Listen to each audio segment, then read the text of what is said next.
Hey folks, this week I want to deal with sort of a new wave of immigration that we're going to see moving into the colonies.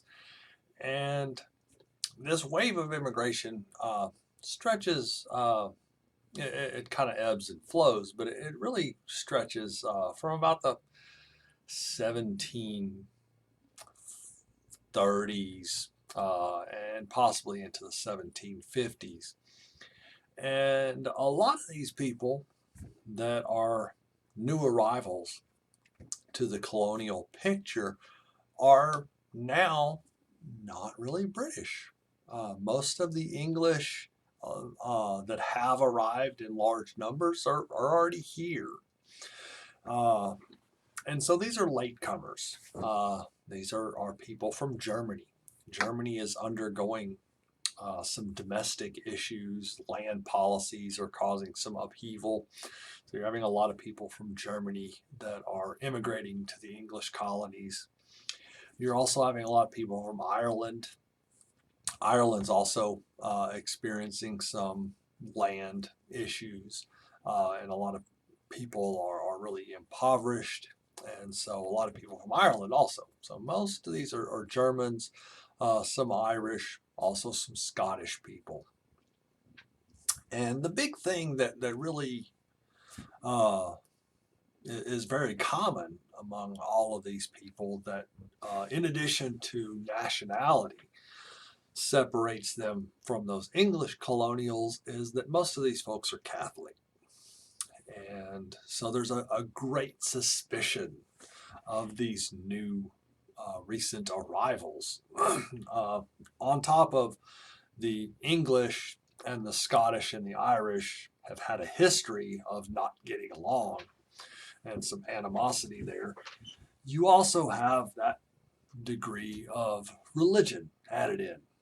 And one of the big concerns, it's really unfounded, but one of the big concerns is that these people are moving to an English colony. They're not going to be loyal to England. They're not going to be loyal to the colonies. They're going to be more loyal to the Pope. Sorry. And so that's an ongoing concern. And as a result, a lot of these people are going to arrive to the New England colonies, and they're really going to be pretty much driven down. They're really going to be dogged uh, by the sort of native English, if you will. And these people have spent upwards of possibly 3 months on a ship. And so when they arrive, they're really in a pretty haggard state. A lot of them are very sickly, a lot of them are weak, not sort of upstanding, fine physical specimens. They look pretty rough. And so there's going to be an effort to push these people out. And a lot of them are going to, if they do stay in uh, the emerging towns and kind of cusping on the verge of cities, they're going to be sort of relegated to the poorer parts of town and stuff. They came with no money, and so they're going to cheapest places to go are the poorer parts of town. But they're also going to be pushed out as much as possible. And a lot of the Germans especially are going to be kind of pushed a little bit further west, and a lot of them will wind up in Pennsylvania. Kind of a fun little thing. Um, we hear a lot of some mention, I guess anyway, about the Pennsylvania Dutch. Well, there's no Dutch in Pennsylvania. I mean, I'm sure there are now, but at the time there weren't any Dutch in Pennsylvania. There were Germans though, and the English, on hearing these people say where they were from, got it confused. These people were usually, referring to their homeland in their native tongue, and so they would say they were from Deutschland. Deutschland is Germany. Uh, and so they were, responding to these people, oh, okay, well, you're Dutch. All right. So you're Dutch now. And so a lot of the Pennsylvania Dutch communities in Pennsylvania are actually German communities. It was just a misunderstanding by the English.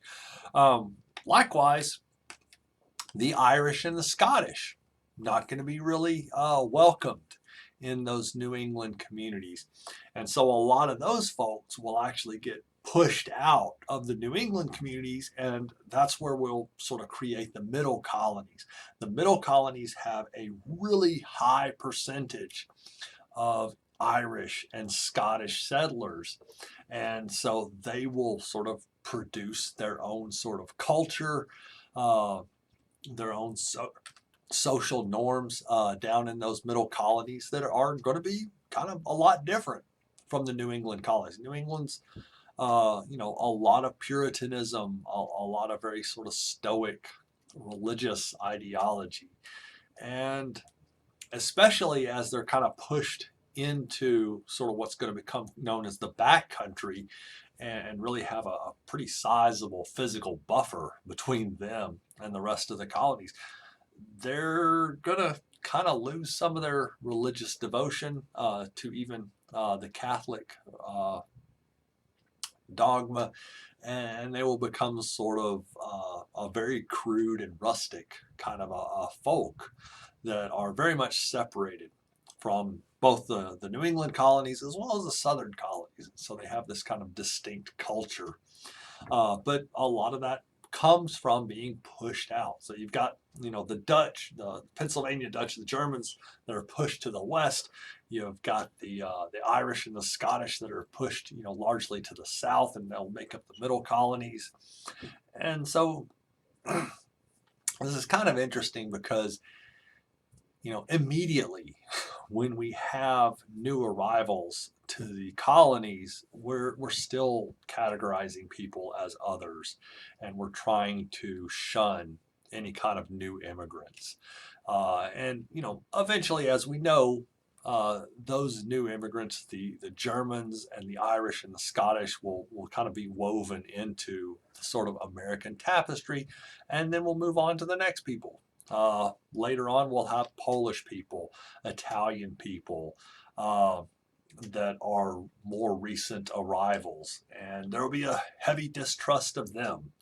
So we kind of always have this animosity and distrust and sort of sequestering of new arrivals, and we start that during the colonial period. It shouldn't really be a surprise, but sometimes it kind of is. Anyway, we will jump into a new topic next week. Thanks.